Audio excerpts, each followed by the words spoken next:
I'm live. Okay, this is really awesome. Hi, I'm Stefania. If you don't know me, I am a coach, a teacher, and a guide. But one of the places that I personally struggle is when it comes to intimacy of dating. I'm happy with my friends, I'm happy with my life, but when it comes to dating, I have a lot of patterns and resistances that come up. Why? Because, well, I'm human like you. And so, what I've decided to do is that in 2023, I was going to take on dating as a deliberate practice. So, what does that even mean? Well, dating as a practice is my conscious attempt into leaning into being really honest with myself, discovering who I am after 10 years of not really being in a relationship, after 5 years of not entertaining someone, of having little flings here and there, but to actively lean into dating as a very real conscious practice of discovering who am I now? For the last 10 years, I've really focused on my personal growth and I've done all the programs and done all the personal exploration. But as they say, a monk who's enlightened at on the mountain doesn't do as much when he's out in the city.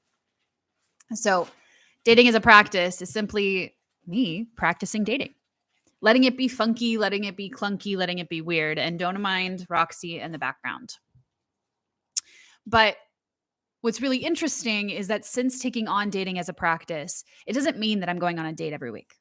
It doesn't mean that I'm going on a date every day. It simply means that I'm allowing myself to see dating as not an attempt to receive some certain outcome, right? So a lot of people see dating as you date to get a relationship, you date to get a boyfriend, or you date to get a girlfriend, you date to find a partner. I'm not using outcome as the driver behind dating. I'm using dating as an opportunity to see how well revealed am I in relationship to other people.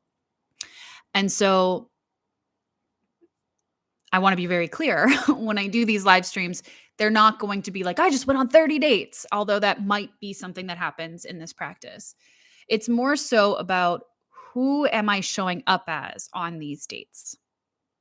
So now that I've got that out of the way and understanding what dating as a practice actually is, I also want to go into how I'm actually going to be unpacking these dates with you guys. I'll be making multiple videos and kind of walking you through these processes. So one thing that I will recommend is that you always leave comments, ask questions. Let's actually create community in the comment section so that I can create content that you actually want to see, but not only content you want to see, but that helps you understand what it is that I'm practicing and get to explore what's happening in my dating world.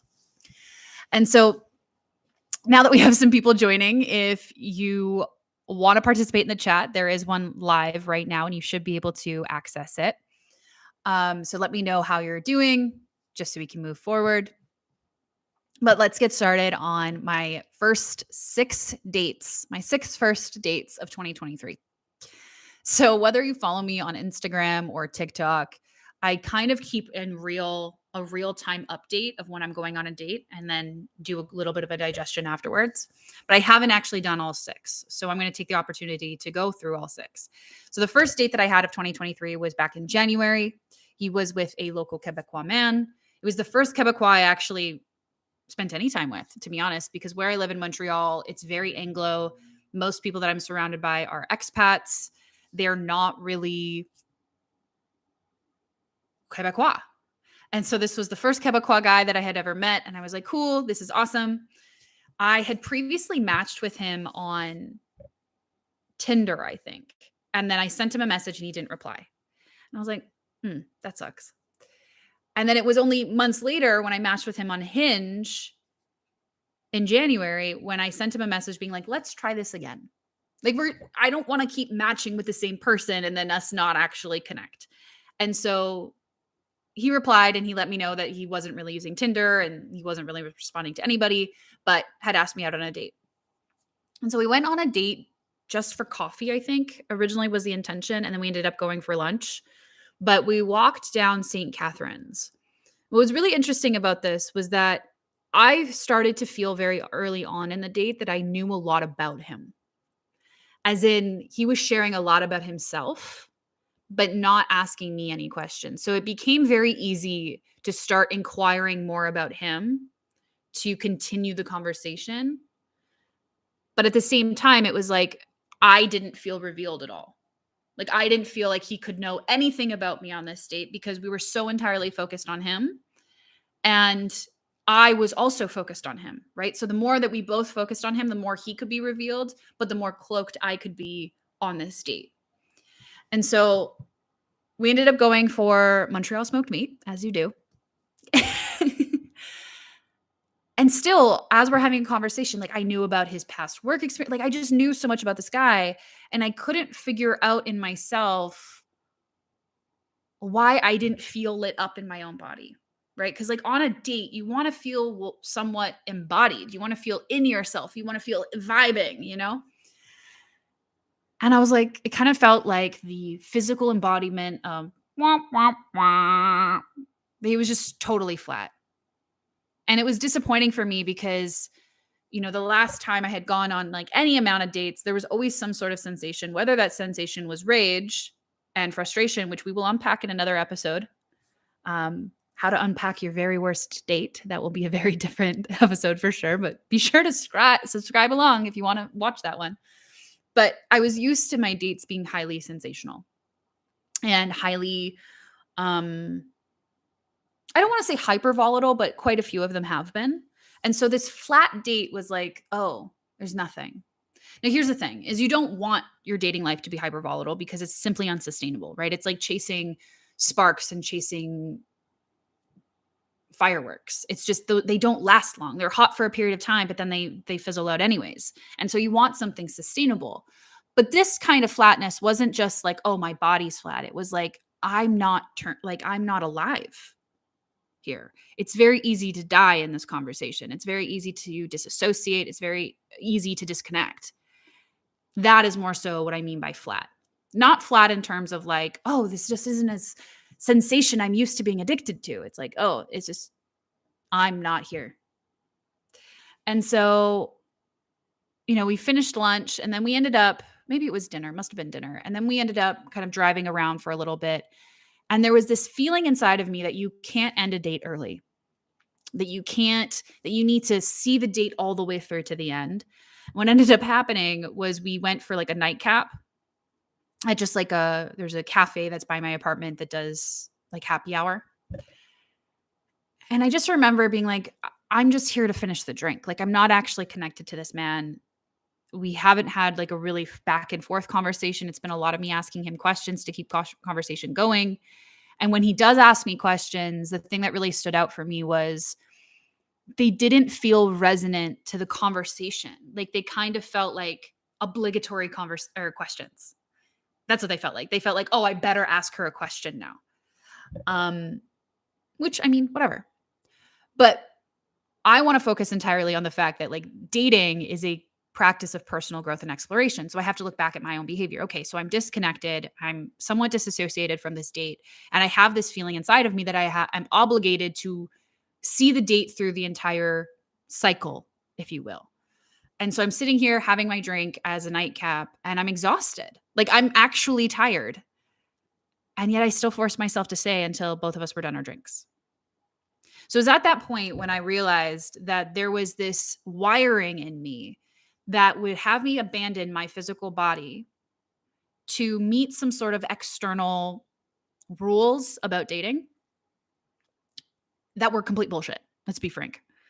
And so what I learned about myself was that if I'm going to go on a first date with somebody, it actually has to be shorter.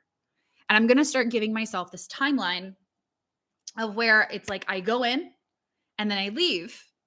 That way I can better understand if I'm interested in seeing this person again. And so out of my first date of 2023, what I had established for myself was I was going to begin practicing the 1 hour date rule, which is not a rule I recommend for everybody. It's a rule I used for me because I had this obligationary sense that I needed to stay 2, 3, 4 hours, even though that wasn't actually true. Now, here's the difference. If I'm enjoying myself, I can stay longer than an hour. It's no big deal. It doesn't ruin the practice. It's not like, oh, I went to the gym and I was meaning to pump whatever weight. It's like you do what's true. But giving myself the 1 hour was kind of putting a blocker around this unconscious pattern of needing to stay longer than what was true. So that was great. I was like, oh, interesting. This martyrdom that I was having on dates. Immediately I got to respond to. There was no more martyrdom possible, right? Because that's the thing is like when we as women go on dates, there is this like, I have to self-sacrifice to see this date through to get to the other side. And it's like, well, why? Well, if I'm not attached to this man potentially being my partner, because I've let go of the outcome, and I'm not attached to these false obligatory rules that are bullshit anyways, I can start to put boundaries around what I need and require in a way that serve me, right? So now after that date, I had also been really recognizing that I would go on a date. This started in 2022, but I would go on a date and then I'd feel wiped for weeks. Like I just couldn't bring myself to go on another date again. I was like totally and utterly exhausted. And I noticed it again in January after this first date that I was like totally dead to the world. I was like, I can't even imagine picking up a dating app right now. Um, I was just so far removed. And that in itself is a part of dating as a practice because it's recognizing that it wasn't true for me to go on another date, that I actually needed to come down and digest what happened and see for myself where I can improve as I go out into the dating world again when it's true too. And so January came and gone. That was one date. February came and I just died. I was by myself. I hung out with my dog. I journaled. I focused on my physical body, focused on my health, my routine, that kind of stuff. And then March came. And as the sun started to arise, I was like, oh my God, I could start dating again. But this time I decided to opt out of Hinge because I found that a lot of the men on Hinge were very flaky. It was very impossible to like secure a date. It was just not the vibe that I was looking for. And so I had taken upon from my girlfriend's recommendation to try out Field. Now, Field is known as a polyamorous app because people are quite kink friendly there. But the reason why she recommended Field wasn't because of that, right? She was recommending it because when everyone is sex positive as like a culture, it becomes the least sensational conversation, right? Like when we're all totally comfortable with the convo, it's not the first thing that comes into the conversation at all. So if you're on something like Tinder, where yes, it is the hookup app, there is this sense of, I got to talk about sex right away and I got to like get it on the table. And it's like, it's the hottest, most sensational topic. Because there is this flavor of like, oh, this is somewhat taboo. Even though Tinder has like the persona that it's the hookup app, there's still this layer of taboo. And then same thing with Hinge, less so with Hinge, but it still would happen where it's like, oh, I bet you're a kinky girl. Like the flirtation was always had this like excessive sexual energy to it that wasn't necessary, particularly when you are someone who's in the conversation of positive sex relationships and whatnot. It's like not the sexiest conversation we could be having, you know? Like if you've known me for a while, if you follow me on other social media platforms, I talk about butt play as a spiritual practice all the time. So when someone is like, oh, I bet you're kinky, I'm like, congratulations. Like, did you watch my Instagram? Like, it's not a hot convo. It's like talking to your doctor. Like, it's just not a thing for me.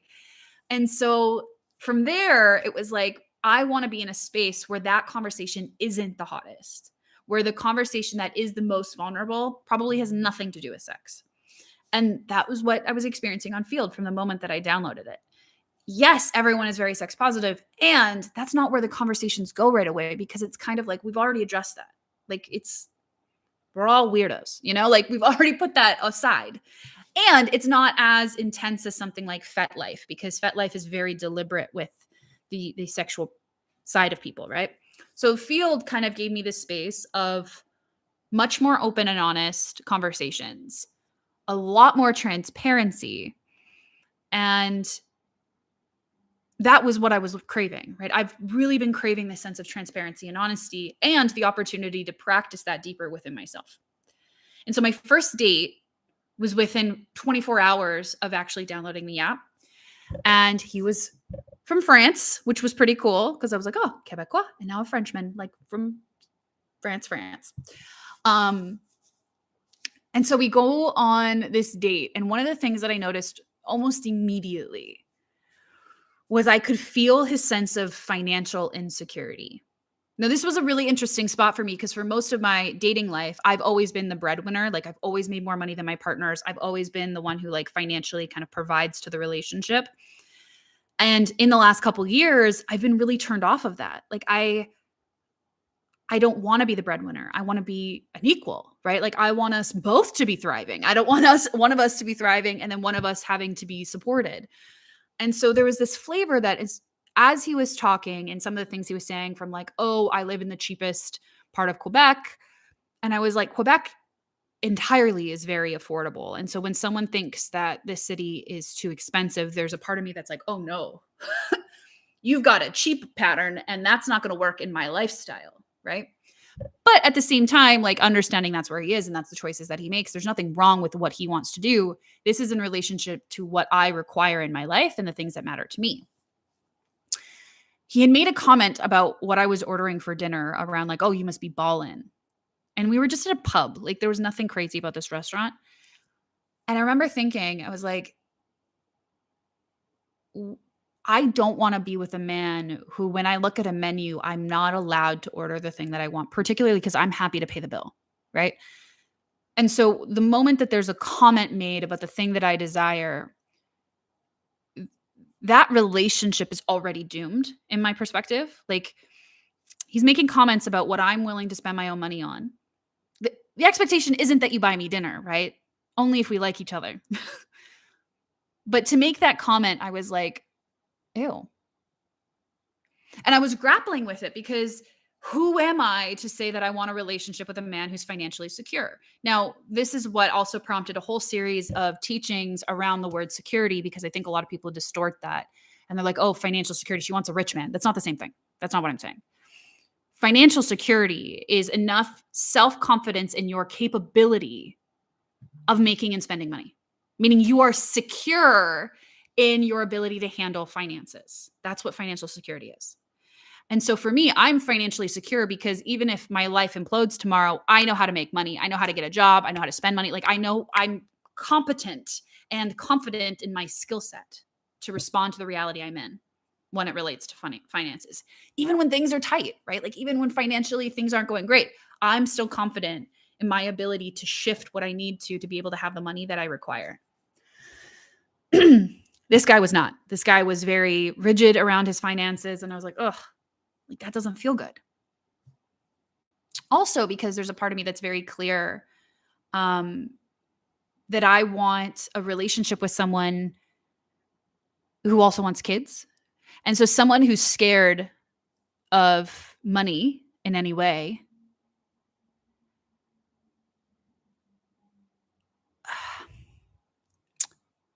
how is he going to financially support us when I have kids? Like when we have children, like there's this thing where it's like financial security also comes down to like, are you going to be the man that I choose to have children with? And so even though I'm not attached to outcome in this dating scenario, there's also some like very real realities. Like, oh, this is not a man could possibly choose to be the father of my children, you know? So he's kind of pulling himself out of one category and recategorizing himself on the date. But I'm starting to see like, oh shit, I actually have values in this spot. I have something that I want to explore and I want to navigate. Like, yeah, I do want financial security. And if you know me and you know the work that I teach, it's like no shit stuff, obviously. Obviously, financial security is something that you value. But when it came to dating, and it has been historically for years, that was something that I thought I was too shallow or too, what's the word? Demanding. Like it wasn't appropriate to ask that of a man for him to be financially secure. It wasn't appropriate to want that for myself. Like that wasn't okay. And it's such a strange reorientation because it's like, well, no, what? Who said you can't want that? And even if someone was like, oh, you can't have a man who's financially secure, it's like the only people who would say that is somebody who's deeply insecure because they want to be chosen, but they don't meet the requirements that you have. Right? Like, who am I? Yeah, in the comments we have Michael saying, who am I to want XYZ seems like such an odd question once I bother to look at it. Absolutely. Like, who am I to want the things that are actually true for my life? Like, It's such a weird question, but we all do that. And it's often like the hidden thing behind it. So from the first date, I learned that I could only have a limited amount of time on a date because I wanted to remain in my body as much as possible. But this second date, what I learned was, oh shit, here's a value that I've been dismissing and I've been ignoring. And so I was able to honor that a little bit more by actually being conscious and aware of it. So at the end of the date, when we ended, he did pay for my dinner, but there was also this sense of like, he is not happy about that. Like he feels obligated to pay for it, but he's not happy to pay for it. And I think that is a very big distinction because I've always believed that like I'm happy to buy dinner and I've always been happy to buy dinner for people. And if they're going to buy for my dinner, I want them to be happy about that too. And so when I was grabbing my wallet, he took the paycheck and he like did it all quick and like that's fine, but I could still feel like the undercurrent of it and that didn't feel good. Also cuz he made a comment about the area that I live in Montreal and it felt very like um when people have the sense of like eat the rich, they also dismiss the desire they have behind it for having nicer things. And where I live is known for affluent professionals. So it was just this like values misalignment with this guy. So again, there's nothing wrong with him. He's a green flag to somebody who values aligns with that. But there was a lot of the things that I actually require that he just didn't fit. I like to look at it like circus rides or like Six Flags. You need to be this tall to ride this ride. It doesn't mean that there's anything wrong with you. It means that you don't meet the requirements for this particular ride, right? Maybe one day you will, but right now you don't. So no big deal. After that, what was really interesting was that I wasn't too exhausted to go on another date. Now, what I will say though is from the first date, I didn't limit the amount of time to an hour. What I was aware of was, oh, there's an obligation to spend a long time. I need to be willing to go when I'm ready. So by the second date, I realized I was like, oh, I'm really tired. I need to be able to go. And so I told him, I was like, hey, I'm actually quite sleepy and I'd like to go home now. And it happened to be about an hour and a half into the date. And I was like, okay, I think I can practice this a little bit more honestly versus before it was like a several hour date. And I was like, oh my God, I'm exhausted, you know? And so by the third date, though, I was still ready for it. There was no recoup time, right? So I didn't need a whole month before I went on another date. I was still lively. I was still very much myself. And I personally think that had a lot to do with me upholding my boundaries and not forcing myself to remain on a date because of some obligatory belief system, but because it was actually true for me to go home at that time. And so because I honored my boundaries, I wasn't so energetically exhausted the next day and I was able to go back on the app. And so there was one person I was supposed to have a date with and it just completely blew up in my face because then my dog had to go in for surgery and just everything went wrong. So I had to reschedule people and move them around. And it was fine because there was some people who fell off when I had to reschedule and some people who leaned in, which was really great. Like a guy who can't just hold himself while you have to reschedule because your dog's in the hospital, like it kind of filters himself out, right?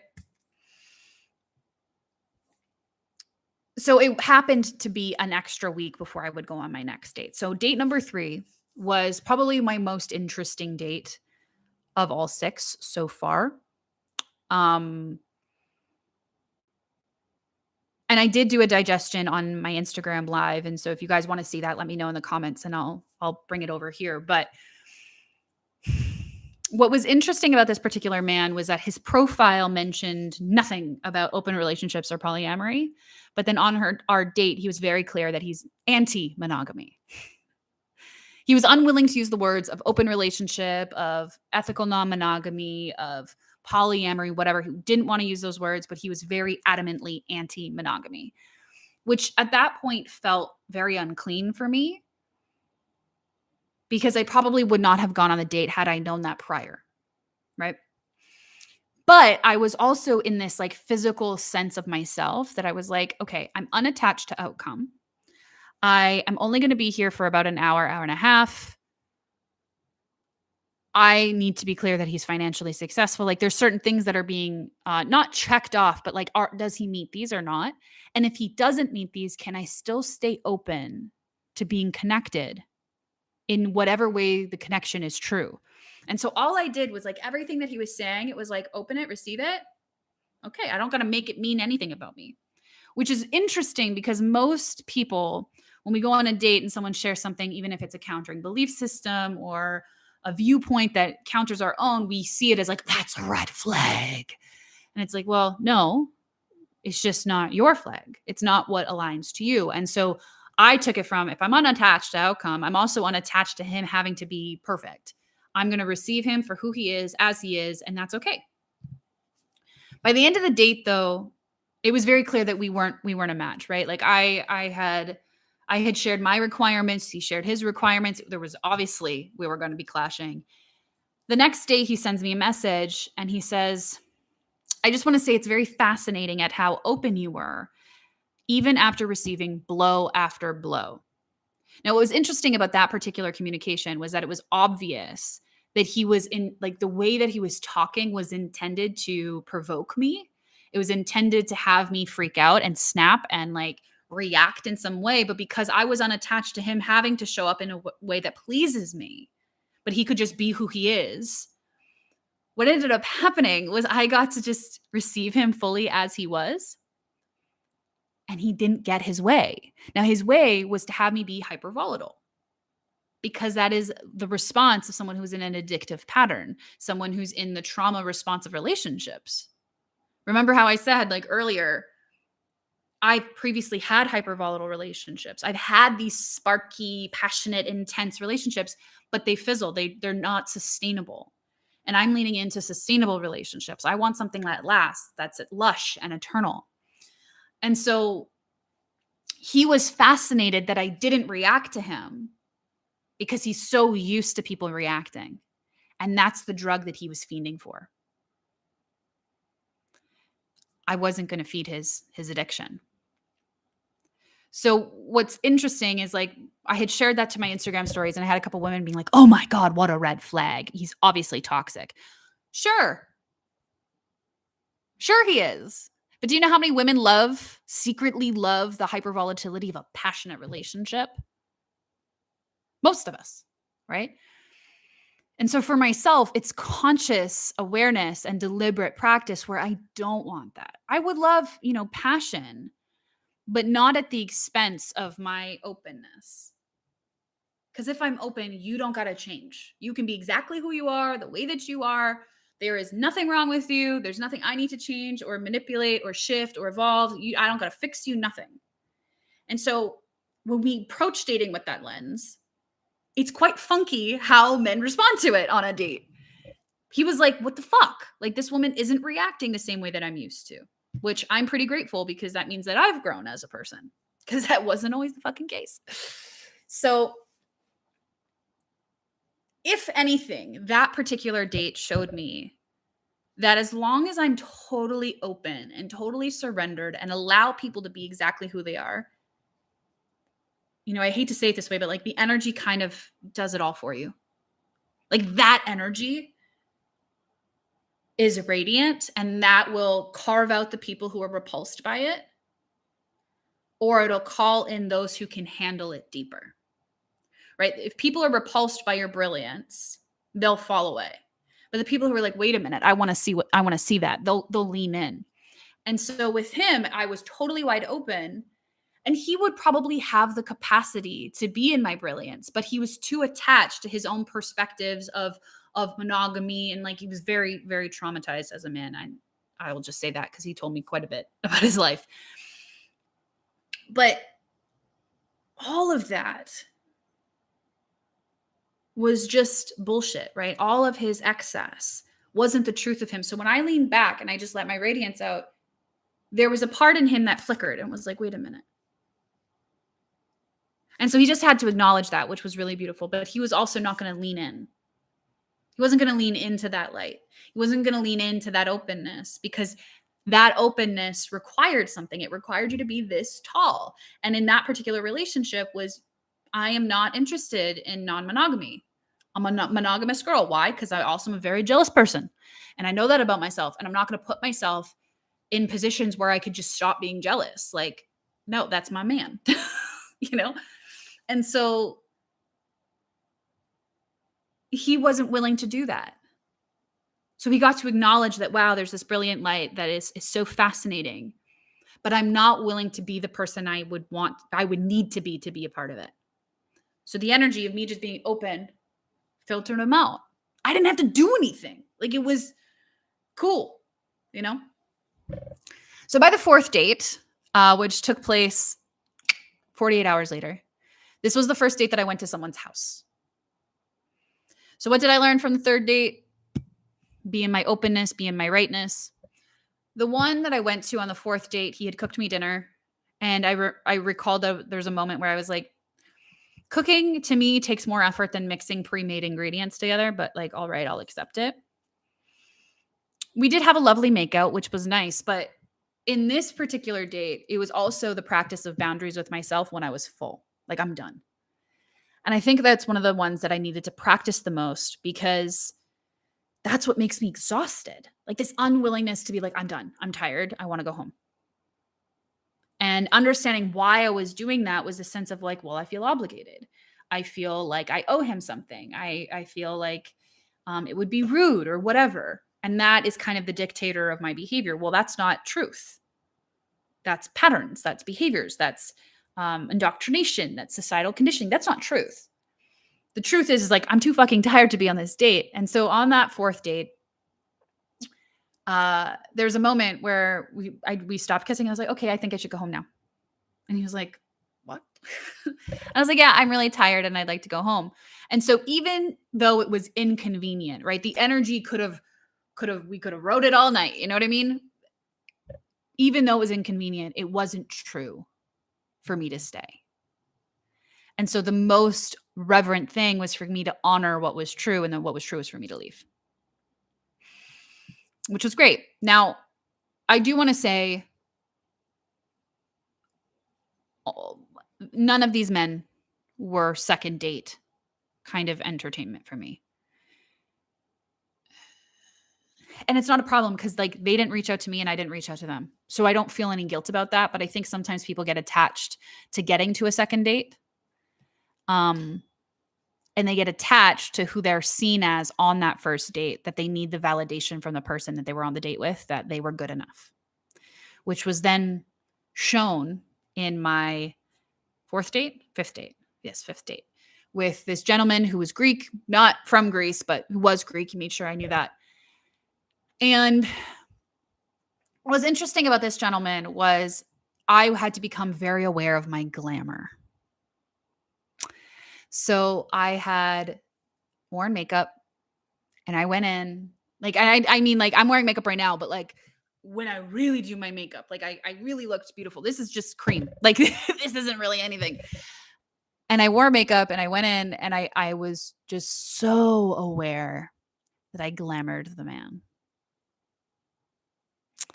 If you are unfamiliar with the concept, glamoring is when you're so glamorous that you as a being are just distracting him. You are his distraction. You become the obsession.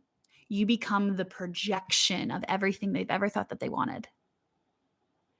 And it's really hard to peel away the glamour when someone's already been glamored by you. Right? So it's a thing, you can think of it's like when someone's enamored by you. They're enamored, but when you're being glamored, it's because there's an illusion. There's an illusion of who you think I am for you that you're really attracted to. And so I went in looking my most beautiful on this first date and I was like, fuck. This is the kind of guy that would become extremely obsessed. He would give himself up in a relationship with me. And I was familiar with this pattern because that's the men I would date historically.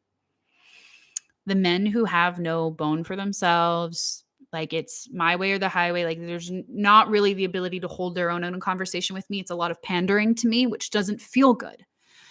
And so I was very aware of it. And I was like, from the first 3 seconds, and I was like, shit. And I didn't know how to remove it. I was like, I don't know what to do. So I'm just going to ride it for the hour. And so in this date, I'm talking to him, and it was like dancing in a hall of mirrors, for the lack of a better term. It was like this guy's showing me an illusion because he wants me to like him, and I'm aware of it because he looks at me and he sees what he wants to see. And like there was just, I could see it kind of ping pong around, which was frustrating because I didn't know what to do. And this is part of the thing about like dating as a practice. There's going to be dates where you're like, what do I do with this? Shit, I'm aware. I'm self-aware, but I'm not self-correcting, and I don't know what the hell to do right now. And that's where I was. And so from there, it just got weird. Like I found myself asking questions about him to see if I could find any remnants that was real and not an illusion. And there was brief moments. But what's really stood out about this particular date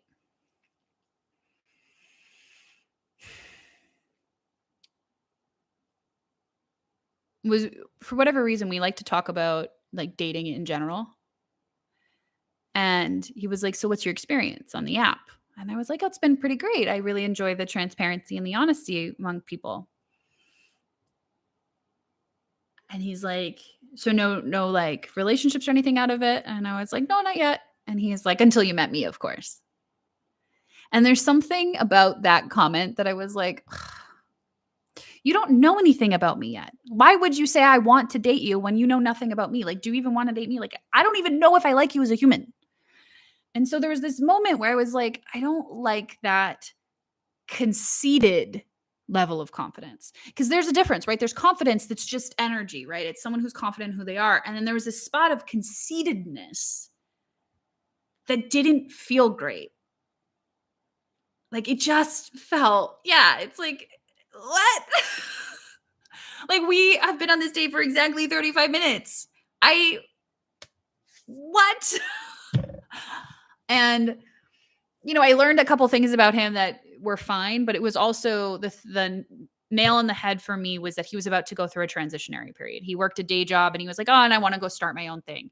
And for me, that's also a pang of an old pattern where I would date a guy who all of a sudden feels inspired to do his own thing. And then I end up having to pump myself to back him because now he's financially insecure, right? He doesn't have the means. He doesn't have, like, now I'm like working hard enough because I don't want to sacrifice my lifestyle for anybody, right? I would never want to do that. But now I don't want to be in a relationship with someone who can't be a part of that lifestyle. So I got to work even harder to maintain it for both of us. And so a man who's in a transitionary period, there's nothing wrong with that. I'm just very clear that for myself, I'm not in a position where I can sustain and support someone growing their own business. Like, to me, I think one of the most important things that I did when growing my business was I didn't date. It wasn't something I really entertained until there was something stable in my life, because having a business is like having a child. It's like having a little baby. You have a newborn business. I don't really think the most reverent thing to do is to have a partner, unless you're intending that partner to also take care of your newborn business. And I'm not interested in that. So for me, it's kind of like, I need you to have already been in business for a couple of years or happy not to, right? Because I'm not in the place to sustain you. Maybe one day my business will be in a place that can totally sustain someone doing their own thing and growing or becoming a part of my business, whatever, but I'm not there yet. And so that put the nail in the coffin for me, despite the fact that, like, oh, he's glamored, he's enamored by me, he thinks that I'm beautiful, and he's like, until you met me, and trying to boast himself, and he's just not in a position to date a woman like me. Now, what did that show me about myself? Well, I had to face all the patterns inside of me while I'm on this date, being very aware of all of them, and how an older version of me would have totally dated this guy. Why? Because I know that a man who's obsessed with you is also deeply devoted and won't cheat on you. It's a very fucked up reason to date somebody, by the way. And so I had to look at that pattern and actually just say no. Like, no. Who cares if a man cheats on me? Like, that's not why you date a man, is because he won't cheat on you. Like, that's such a weird fucking thing to do. And I was like, that is not why I'm dating a man. I'm not going to date a man because I believe he won't cheat on me. Like, that's so gross. And so as the date started to unwind, I looked at my phone. It was exactly an hour. And I was like, okay, I'm done. And so I was like, okay, I got to head home. It was a pleasure to meet you. And, we gave each other a hug and we parted separate ways. And I just found it really peculiar that for myself, this particular date was the hardest for me just to sit in because I was so aware of all of the patterns, right? So Michael says, yeah, it gets so complex once I notice I'm glamoring someone. Like, yeah, it's like, oh fuck, like how do I smash the glamour? How do I reveal the wizard behind the fucking curtain? How do I do that now? Like I've never done it before. I didn't realize I was glamoring this guy, and then I realized it and I was like, what do I do with this information? Like I felt really lost and disoriented, and I was like, I just got to watch it. And so now it's just a very obvious pattern in me where I'm like, okay, I have to be very clear that there's a man being glamored. And the truth is this particular glamoring pattern has often resulted in me being in a relationship with somebody. It's a form of manipulation, but it's not that conscious. I want to be really clear. Like people are like, oh, you're being manipulative. It's like, it's not that fucking conscious. It's usually that I'm walking around cloaked and it just means I'm very easily projected on is all it is. And then it's like, oh, this is a nice projection. This seems to fit a need that I've been ignoring. Okay, cool. Like, and then you just go with it. It doesn't have rightness with your internal alignment, and it's not very revealed of who you are because it doesn't have the truth of who you are revealed. Anyways, this is a deeper conversation for another time. So then we go to date number 6. This is the final date that I've been on. This is the final first date of 2023, which was interesting. Glamoring. I'm just going to read this comment. Glamoring is a loop, not a one way. It's applying a temporary God's filter via a partial illusion. Yeah, totally. It cycles through.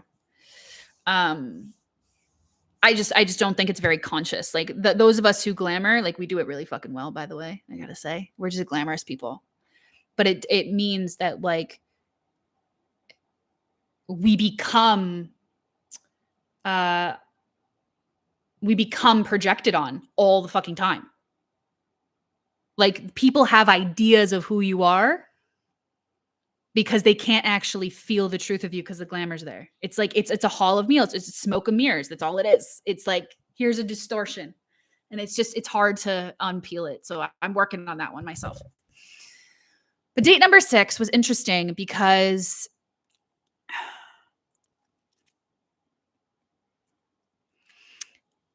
we had made a couple jokes with one another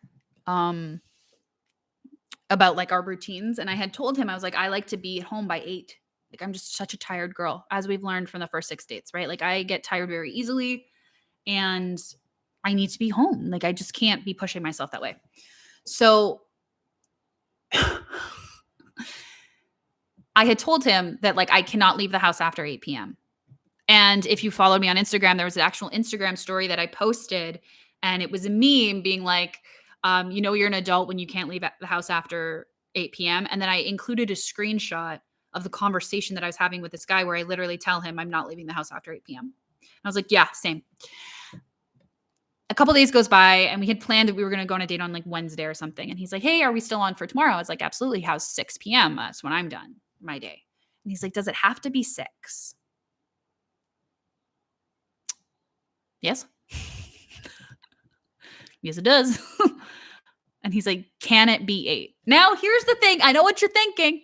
No, it can't be 8. She just said, I don't leave the house after 8.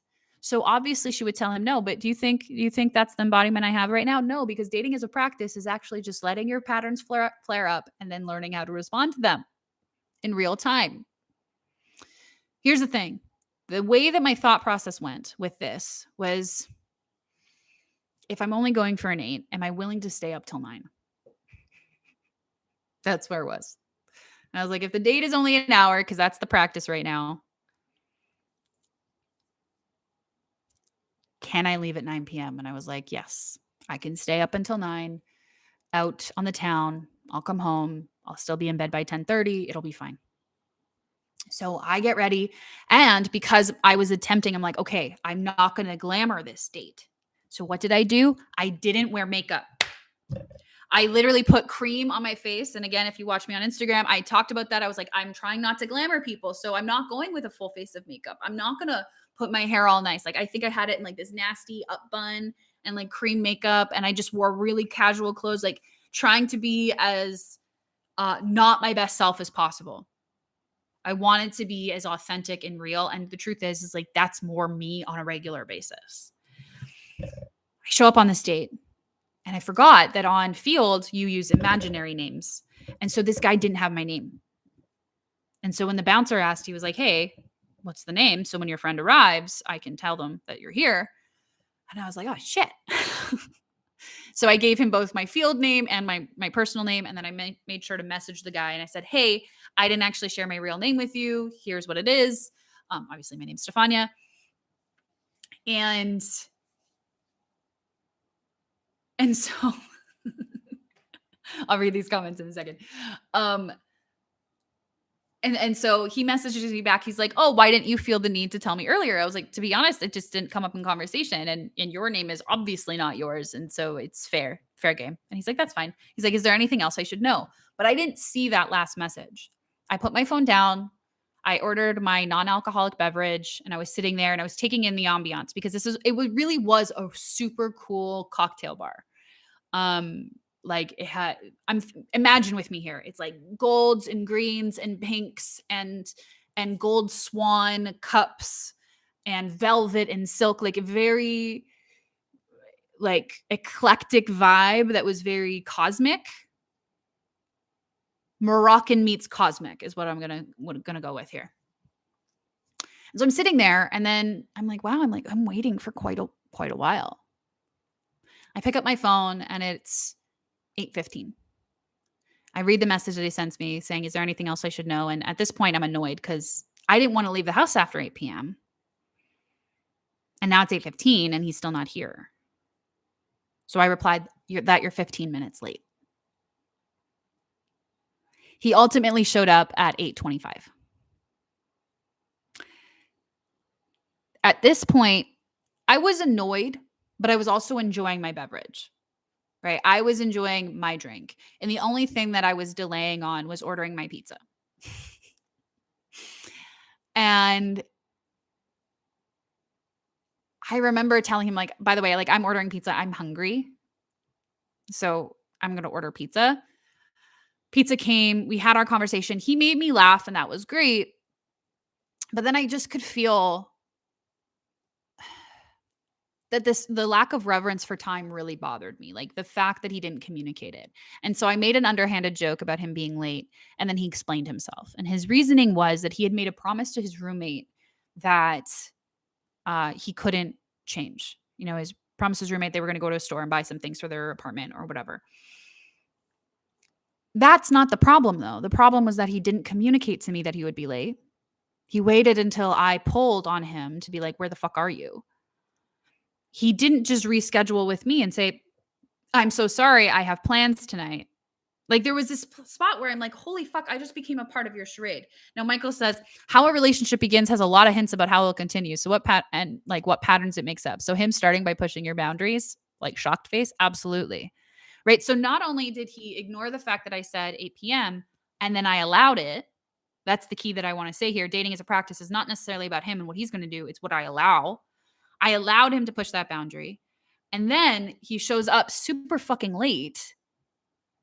And I allowed that to be okay until like internally it wasn't anymore. And then he tells me his reasoning and like, that's not okay either, right? Like being late is fine when you have communication, but your lack of communication to both me and your roommate, and you just force someone to wait on you like that doesn't, again, it doesn't fucking feel good. And so we're continuing on this date. You know, he is making me laugh, but I'm a little annoyed that I'm fucking tired now. Because our date started a half an hour late, really. I remember looking at my phone. It's 9:12. So he's been there for 45 minutes, almost 45 minutes. And I go, before that, he's talking and I'm holding back a yawn. Have you ever seen a woman hold back a yawn? It's like, That was me. And he's like, wow, you are tired after 8 p.m. And I was like, why would I lie about that? You okay, Roxy? Oh, I think a book dropped. You're okay. I was like, why would I lie about that? And then it was 9:12, and I was like, I'm very tired and I'd like to go home. And he's like, okay. He's like, you weren't kidding. Like, you really are like a pumpkin. Like, you need to go to bed. I was like, absolutely. Like, I wouldn't lie about knowing myself well enough of when I'm tired. And so we get the bill. I try to pay for it because, as we've learned, I'm happy to pay for my own bill.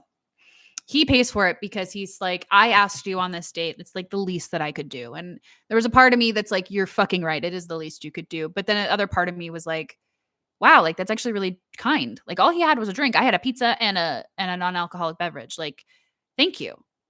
I'm still going to receive that like with a lot of gratitude and know that that's not going to be an obligation of anything.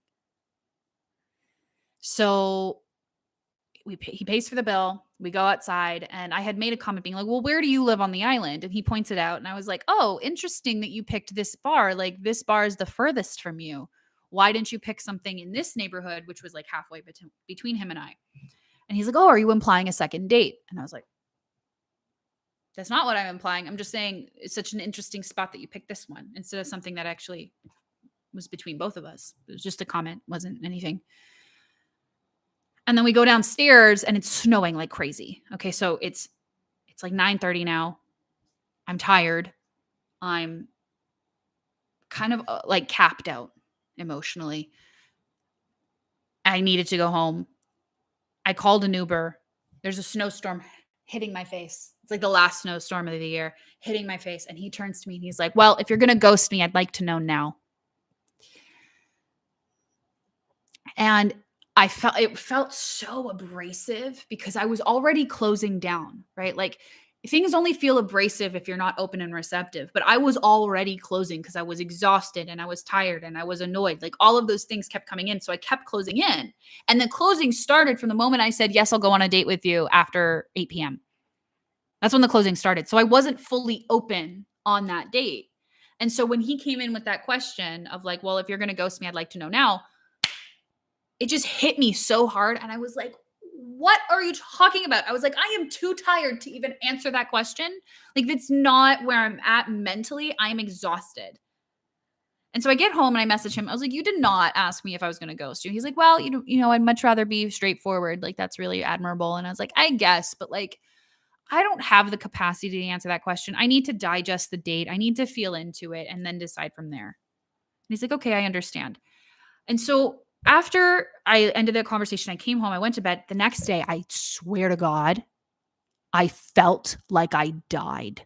I have been hungover. I have had way more drinks than my body weight and not felt as horrible as I did the next day.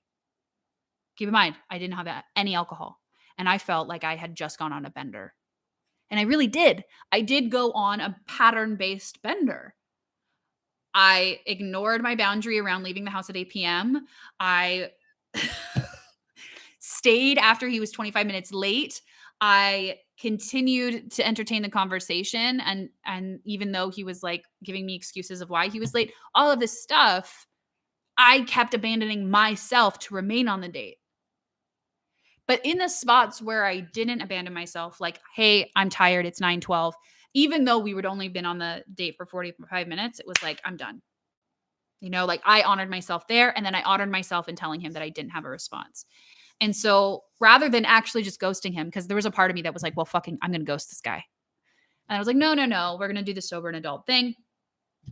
And I was sitting with it still because I was like, I liked the guy as a person. Like if we were to go for coffee or something, just casual, no big deal, maybe we could be friends.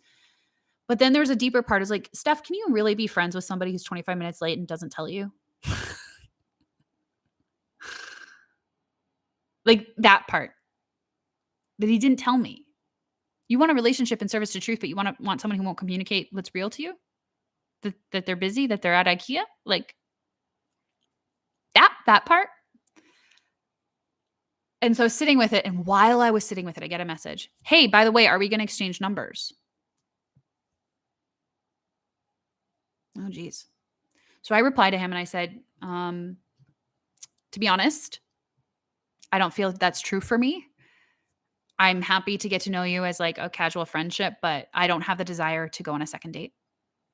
And his response was, we're on the same page, which is so funny because it's like that's generally how people don't receive rejection because it's very clear. Are we going to have a second date? Are you going to ghost me? Are we going to exchange numbers? It's like you had a whole idea of what was going to happen. And then when I tell you that I don't have the desire to continue seeing you or seeing you in that way, you're like, oh, yeah, we're on the same page. Like, no, we're not, dude. Like, no, we're not. But the fact that I was utterly exhausted the next day taught me one major piece about myself is that I actually need to trust the way that I physically feel. And this has been a lesson that I've had to learn 1,000 times and in different ways, in different formats. But the way that I physically feel has to be worth it, right? Being tired, if I'm tired and it doesn't feel worth it, that's it. But if I'm tired, I'm like, oh my God, I'm so tired. But like last night was so fun and like that it was so enjoyable and I felt really seen or whatever. That's very different. And so being closed and going on a date, exhausting, not worth it. Do not recommend. 10 out of 10, avoid at all costs. Being open and going on a date with the wrong person, 10 out of 10 would recommend, even if it's wrong. Right? Being open was really the defining factor of how I physically felt the next day. Because if I was just open on the date with him, it'd have been like right off the bat being like, I'm actually not going out of my house at 8 p.m. period. Because being open doesn't mean I'm just accepting everything. Being open means I'm going to follow the energy with inside myself. The energy inside myself was like, we don't leave the house after 8 p.m. It was me mentally overriding it. Overriding what I knew inside. Right? So that is my first 6 dates of 2023. Thank you so much for joining me live. I decided I wanted to do this live because I thought it would be like a really great way to just start learning how to do YouTube more. But dating as a practice is going to become a series here on my channel. And so I really encourage you to subscribe, share my channel if you like it. Over the next couple weeks, couple months, I'm going to be sharing some of the definitive things that I've been doing to unpack some of my shitty dates, to unpack some of my patterns and behaviors, to take a look at them deeper and sharing them with you guys, not for the sake of you learning something, but for me to actually digest the fact that I am doing this, that I am doing it with deliberacy and trying to not just be so theoretical with the things that I know. Like I know a lot about relationships and intimacy. I'm trained in those things, but they're not embodied knowledge yet. And so dating as a practice is also an opportunity for me to embody some of the things that I theoretically and intellectually know and seeing where some of them maybe not true for me. If you want to see up to date, like, real time shares, you can follow me on Instagram as I share my stories, but I'm really going to be putting some attention on YouTube. So I highly encourage you guys to participate in the conversations in the comments. It gives us a sense of community and conversation. Thank you. This is wild and wonderful and enriching. I'm looking at dating as a practice. Your experience helps me orient. Beautiful. Thank you so much for joining me live. And I look forward to seeing you guys. For those of you that are watching the replay, same thing applies. I'm always going to reply to comments that are resonant with the content that I share. So I highly recommend you do that. Otherwise, I will see you next time. We'll see about a schedule of going live, but this was pretty fun. Okay. Talk to you later.